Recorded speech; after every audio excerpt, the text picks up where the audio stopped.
Here's a story of a scary incident that took place in the early 90s. At that time, I was just out of high school and working my first full-time job. I had no interest in going to college then, so my only option was joining the workforce and becoming an actual adult. My job was a night auditor. If you're not aware of what a night auditor does, the job basically requires to do everything from checking guests all the way to setting up wake-up calls and bouncing accounts for the night.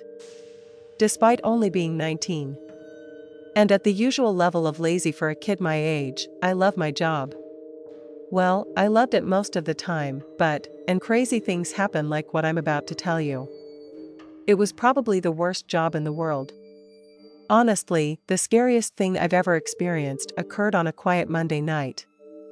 Number 4, you hear the story. I should tell you more about the hotel I worked in. It will help in the telling of the story later on. So don't worry. The place was set up in a similar way to those rundown hotels you see in movies. You had your usual covered drive-in at the check-in desks that led into a big parking lot with spaces in front of the rooms. Despite the fact that there were 3 stories, I was told never to check anyone into any of the third-story rooms because of strange occurrences in the past. But that's a tale for another time. Although I may make the place sound massive, in truth, I could see every room from the desk. My only blind spots set just around from the windows, and I could check those on my walkthroughs. Since I'm on the subject of walkthroughs, I'll place the actual beginning of my tale right here. As I said, this happened on a quiet Monday, which was one of the slowest nights for customers during the tourist season. We did pretty brisk business all through the week and weekends.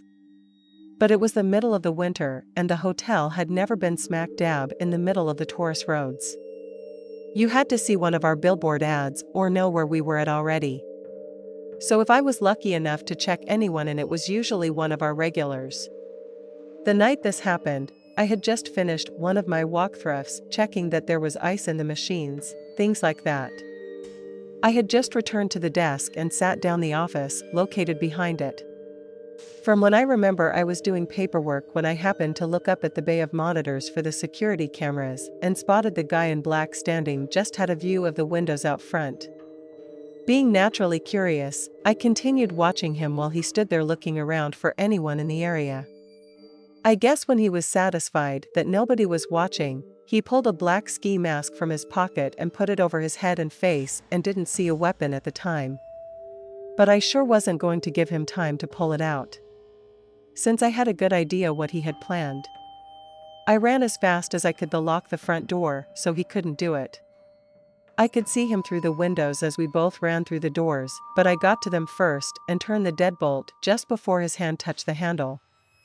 The mask he was wearing had a hole for the mouth, and a sneer of disgust slowly grew on it. Seeing her anger, this made him. My stupid smug self mocked him with the biggest grin I could manage. He slowly raised his hand, and that's when I finally saw the gun. The smug grin disappeared from my face and was replaced by a look of abject fear. I couldn't see my face, of course, but I could tell from the smile growing on his he knew he was in charge. When his hand reached my eye level, I could literally see down the barrel of the gun. As he pulled back the hammer, the cylinder turned and clicked. Everything seemed to be moving in slow motion. Then, like he was putting an exclamation at the end of the sentence, he put the barrel to the glass. When he put his finger on the trigger, I honestly saw my life flash before me. It hadn't been a long one, and it was about to end. That's about the time I peed myself. I'm not gonna lie. That happened. For a second, I considered trying to make a break for it. But when I attempted to move, I was frozen stiff. So in an act of acceptance, I closed my eyes and waited for the shock, but I never came. I have no idea how long I stood there. But when I finally got the courage to open my eyes, he was gone. I could feel my knees about to buckle, and the queasiness filled my stomach. There was a row of chairs next to me, and I managed to sit down before I collapsed. As I sat there crouched over with my head between my knees, fighting the urge to vomit, I tried to figure out why I wasn't dead. Did you take pity on me? That you don't have the guts? Really, I didn't care. I was just happy to be alive. And if I ever meet that guy again in different circumstances, I'll thank him for not pulling that trigger. The idea of calling the cops went through my head, but I decided against it. They would most likely be unable to catch the guy, and I couldn't identify him. What I was going to do was change my pants and quit this terrible job at this terrible hotel and go to college after all. I finished up the night and quit the next morning. I told my boss about the attempted holdup and the guy with the mask, just out of courtesy in case he decided to come back, and that was it. I enrolled at the local community college that spring. After my 2 years there, I moved on to a large California university where I eventually earned my MBA and went on to work at various corporations around Southern California and Nevada, and finally working for myself as a consultant and employ several others. Despite the overwhelming fear I felt that night, the instance ultimately turned out to be the wake-up call I needed to get my life in the right direction. I had spent so long in school, I was in no hurry to move on to another. Besides, I'd witnessed the success of some of my friends were having without going to college, and I convinced myself I had nothing to offer me. However, I learned that night a lesson I'd like to pass on to young people just out of school. If you truly believe college is not for you, don't go. But you owe it to yourself to be very sure, because if you turns out to be different than you had hoped, you could end up like either one of those men staring at each other through those glass doors all those years ago. Recently, I was rewatching The Civil War, a PBS documentary by Ken Burns made in 1990. That was of course about the war between the North and South in the mid-19th century. Seeing this again reminded me of a terrifying incident I suffered almost 25 years ago. The experience itself didn't involve ghosts or creepy creatures, but at the time was just as mortifying as any of those things. At that point in my life, I was living in Chambersburg, a somewhat small town in Pennsylvania, not far from the state capital Harrisburg. I was visiting several towns and cities in South Carolina and Georgia to do research for a new historical novel I was writing set during the Civil War. My trip was moving into its second week after I took a longer than expected stop off in South Carolina to visit a former sorority sister. Once I had gotten back on track, my work was moving at a quick clip. And because of that, I hoped to make it back home by the end of the month like I planned. I'm aware of most of you out there reading this may not understand. But this was at the time when the internet was still in its early days. And most of the information available now was not then. If you needed to compile a large amount of information about a certain area or event, you had to go to the place and pore over their records. Of course you could and still can find some facts from books, but any book could only provide so much information. Therefore, a beginning writer who lacked the money to afford a researcher to do the work for her, had to do it for herself. By the time I reached Atlanta, I was sick of being in a car and was looking forward to finding a hotel and getting some rest before I had to make the long drive back home. My plans and Lana only required a half a day's work, and the extra 2 days were set aside for sleeping and sightseeing. I made it there, and none too soon since I had been nodding out for the last hour. Not being a wealthy woman, I had to find a place that was budget-oriented, so to speak. With a bit of driving, I found the middle-of-the-line place and pulled in. The guy at the counter was a kind but fragrant fellow that was all too eager to help me. As I was standing at the desk, a couple entered while engaging in a full-blown argument. Like anyone else, I looked over at the couple, curious about them and what they were arguing about. But the male soon noticed me and asked me what I was looking at. All he could manage was a shrug, since I was a tad surprised, as reaction minute on business, or black your eye. This threat left me even more confused, and I was afraid he was about to approach me. But he turned and left the lobby with the woman rejoining the argument right where he left off. I looked to the counterman to see his reaction, but his expression showed that he was well accustomed with this type of clientele. I was so bewildered by the whole scene. I took my key and drove over to my room.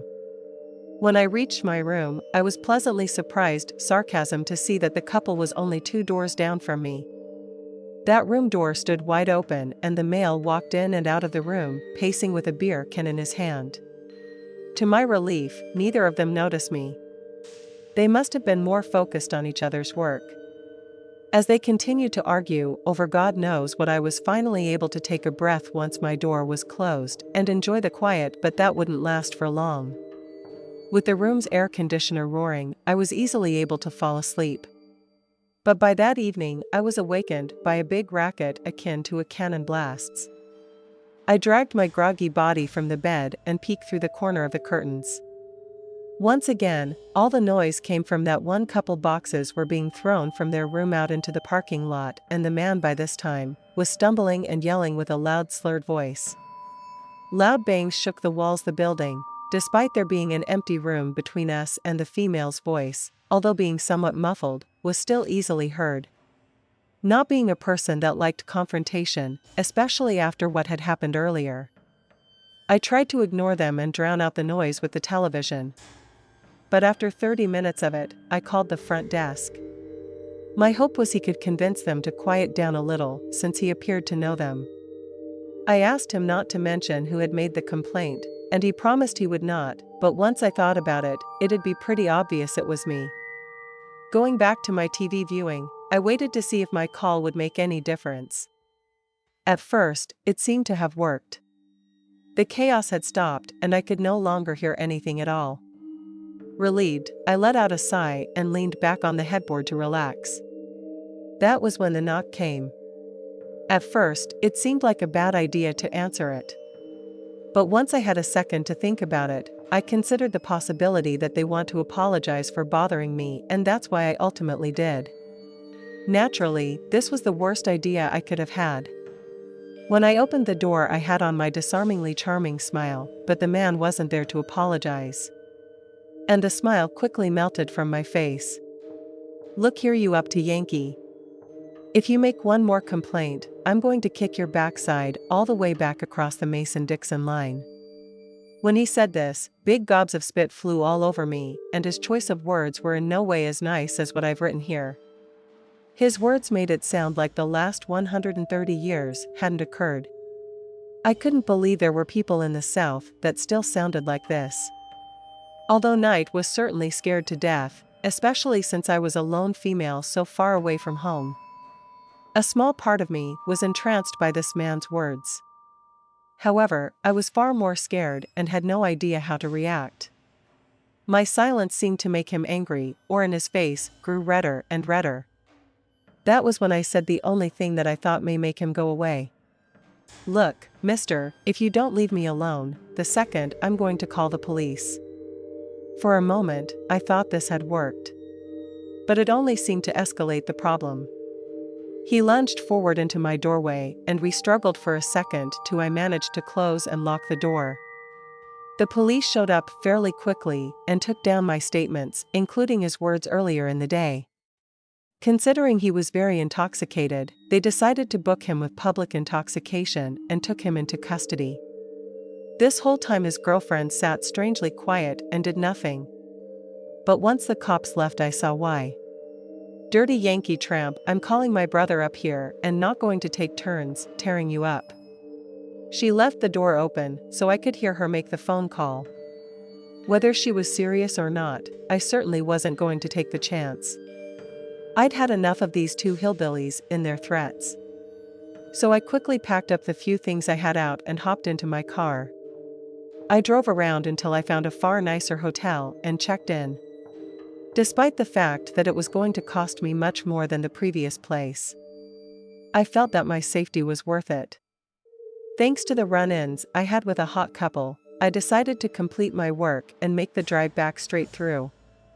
It proved to be rather difficult. But thanks to many cups of coffee, I managed to make it home 2 days early. And that, ladies and gentlemen, was the last time I was in the South. Number 4, the comments come in saying that not all Southerners are like that. I want to assure you all that I'm very aware of that. And in fact, many of my colleagues are Southerners, and they were fine people. With the advent of the internet and interconnectedness of the world, I have had no need to take any further research trips. What if a particular event requires my attendance, and it happens to be in one of those great states? I'll most likely go. With that being said, if ever in my life, I am required to visit the fine city of Atlanta, crazy man and bloodthirsty woman. What's never made again. I was browsing Reddit this afternoon and came across this subreddit for the first time. Even though I'm a big coward when it comes to anything scary, this has to be the perfect place to share a terrifying incident that involves my cousins and myself.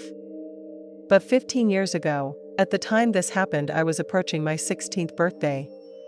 My family had a big reunion every year in Southern California.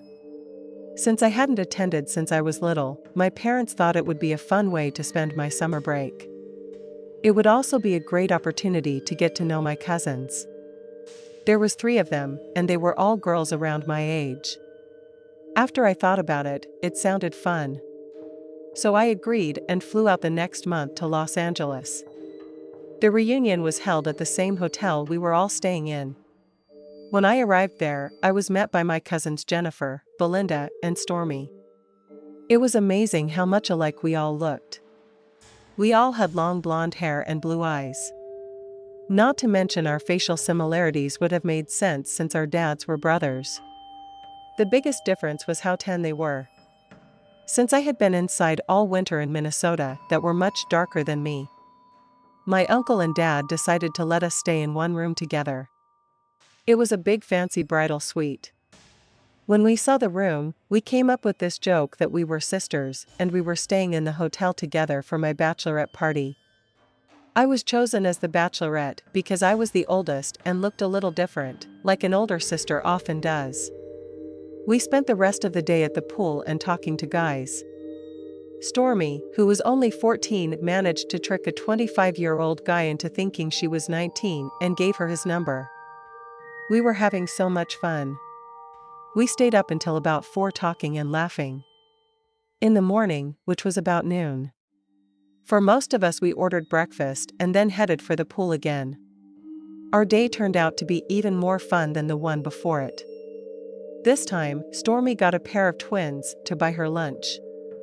That girl was on fire that week. Later that evening, we all got dolled up and had dinner at the hotel's restaurant. But this time, the story we'd created had taken on a life of its own. My cousins had been telling guys all day that we were there to party and asking them to buy them drinks. But most of the men were wise enough to know that they were lying. After dinner, and we joined this cute pair of older guys that were sitting in the lobby, when they noticed us leaving the restaurant, they had asked us to sit with them. And since we had nothing else to do, we did. Once we had sat down, they began asking us our ages and names. Of course we lied and said we were in our early 20s.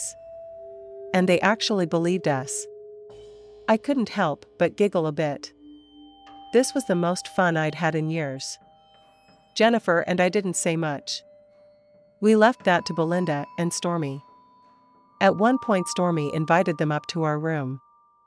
But I had to take her aside and remind her that her dad was staying in the room next to ours, and would surely not like it.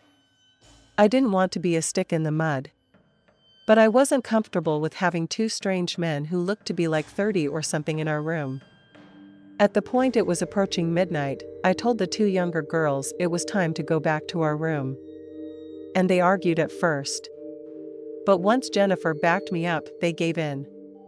We told the guys to meet us at the pool around 11 a.m. and we get lunch together. Then we went back upstairs to a room. We stayed up talking about the 2 men and what we were planning on doing when we saw them. That lasted until about 2 a.m. when we decided to go to bed. The lights had just been turned off in the room when we all heard the doorknob start jiggling very fast, like somebody was trying to get in. At first, I thought it was my mind tricking me, but once it started again, I got scared. I asked the other girls if they were also hearing it, and they said yes. Without thinking, Belinda jumped up from her bed and said she would see who it was, a yawn out to her to stop her from opening the door. But it was too late. Jennifer got up and turned on the lights, and I joined her at the end of the hall. When Belinda opened the door, she turned to us and said no one was there, then turned back to the door and stepped out into the hall. That was when we saw a person and a black mask jump out and grab her. As soon as they grabbed her, she began screaming and fighting to get away. By this time, Stormy had joined Jennifer, and all three of us were also screaming and running for the door to help Belinda. When we made it out into the hall, we saw that the person was attempting to drag her to the elevator. Even though she was fighting as hard as she could, she was losing and getting closer to the elevator. Thankfully, my uncle came out of his room to see what was going on and saw Belinda being dragged away. He didn't hesitate to attack the person in the mask. Once he hit them a few times across the head, they dropped her and ran off down the hall, the minutes of the stairwell, and disappeared. We all ran to her to see if she was okay. She was obviously scared and upset, but thankfully didn't look to be hurt. Once he was sure she was all right, my uncle called hotel security and told them what had just happened, and they called the police. The four of us girls just sat there and held each other and cried. We were also happy that Belinda was safe. Despite the hotel's attempt at catching the person by locking all the doors, the attacker still managed to get away. When the police arrived, we tried our best to describe the attacker. But since they were wearing all black and a mask, we didn't have much to go on. Belinda was pretty sure it was a man, but that was it. Over the rest of the week, we all spoke to the police several times and repeated what we had been doing the past couple of days. When my uncle heard about our little inside joke about being in town for a bachelor party and how we had been lying to the boys about our ages, he was mad to say the least. The police told him that one of those boys was most likely the one that had grabbed Belinda. His theory was that they were trying to kidnap one of us to potentially sell us to a trafficker, since we looked so much like it didn't matter which one of us opened the door.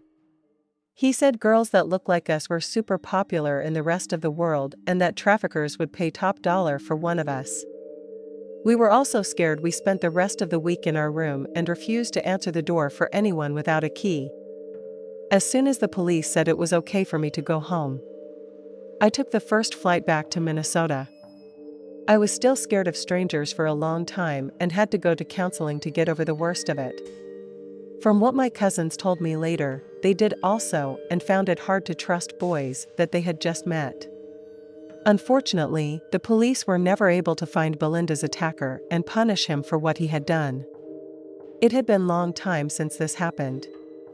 And when we have taken family trips to Disneyland, I've caught myself wondering if one of the men walking around could be the one that tried to kidnap Belinda that night.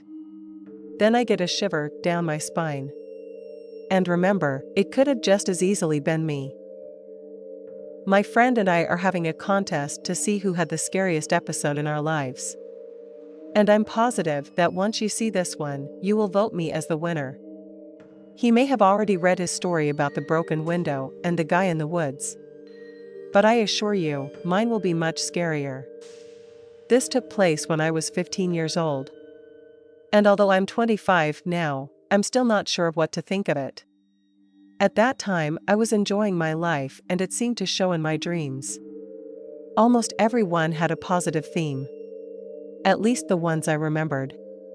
Yes, like any normal person I had nightmares and still do, but they were either not that bad or I forgot them right away. That was unfortunately about to change and on a family vacation to the hillbilly heaven of Branson, Missouri. Each year, my family tried to pick a new location to vacation and this year was Branson. We had been there once when I was around 10 or 11. But since then, it opened up a lot more attractions, especially musical theaters.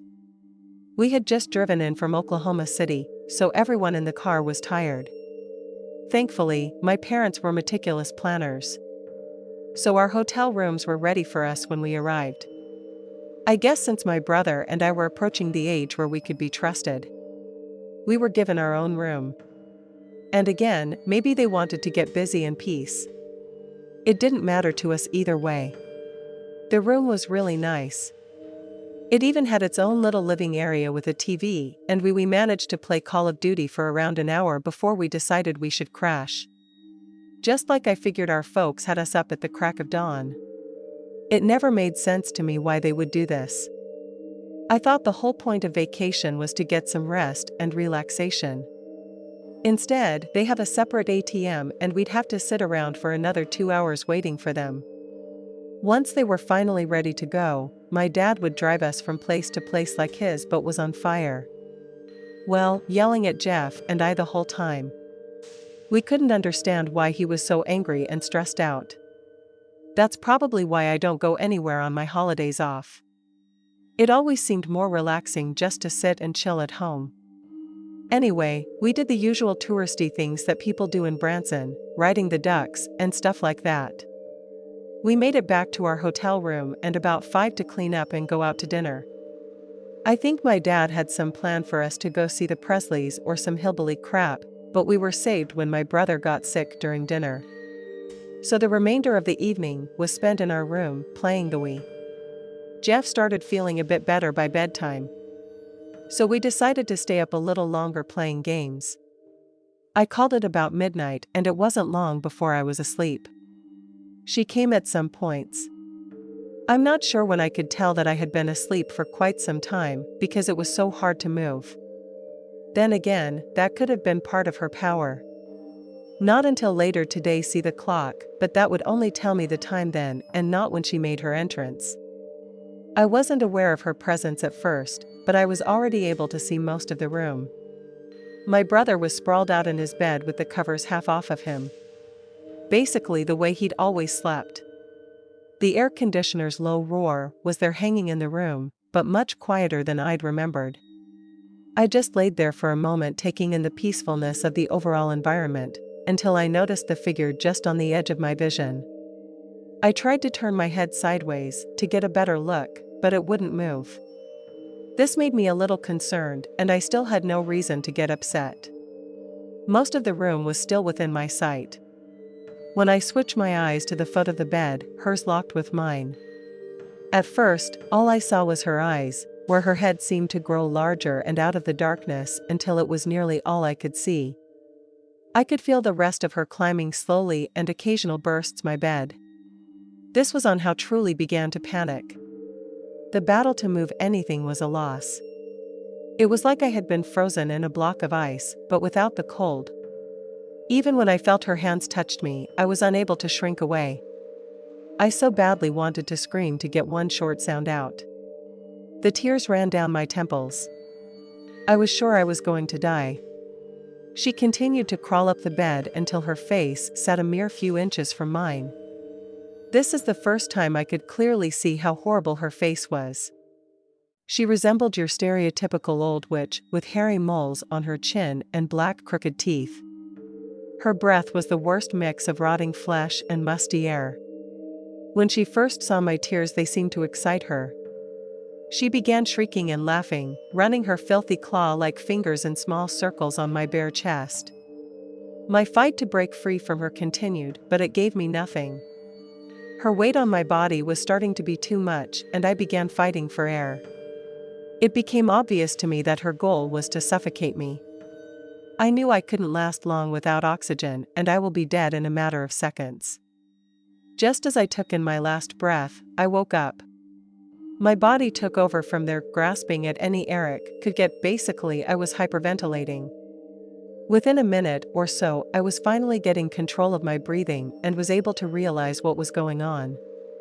I stayed laying there on my back for a minute, maybe to reassure myself I was still alive, and very happy to be so. Slowly sitting up, I looked at my body for any scratches or marks, but none were there. I also looked around the room for any sign of the witch, but the only other person in the room was Jeff, still sprawled out in the same position. That was the first time I began analyzing the whole occurrence. Had I really been asleep having a bad dream, or was it real and what I saw actually happened? Jeff was in the same sleeping position as in my dream. And I'd been able to see everything in the room while being asleep. If I had, that would make that horrid woman real. There was no way I was going to be able to figure it out that night, if ever. I didn't know. I was way too scared to go back to sleep. The alarm clock on the side table said it was 4:35 a.m. Although I was still very tired, I was too afraid to fall asleep. So I went back to the TV and fired up the video. I guess I did nod off again at one point, because my mom's banging on the door woke me up at 7:45 after 3+ hours of waiting. I was happy to be back on the road for home. The spider vacation only lasting the weekend, I got the impression that everyone was happy for it to be over. I knew who I was, and not just because of the nightmare. Speaking of the nightmare, I found myself scared to go to sleep for at least a week. But once it looked as if though she wasn't coming back, my life went back to normal.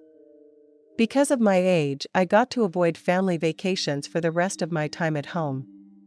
I made sure to schedule work, especially heavy that time of year, in order to avoid them. Although I say life soon went back to normal, my fear that she could return still haunts the back of my mind. At least once a week, I find myself trying to decide if that was truly a nightmare or if that thing was actually in that hotel room with my brother, and I have done a small bit of research surrounding sleep paralysis, and I know the hag has been recall her is a common part of this problem. If the horror that I went through that night was just a scary dream, I hope I have outgrown the condition. But if that woman and her group of monsters are truly real, I can only pray they got their required dose of fear that night, and that they never return to reap another from my newborn son.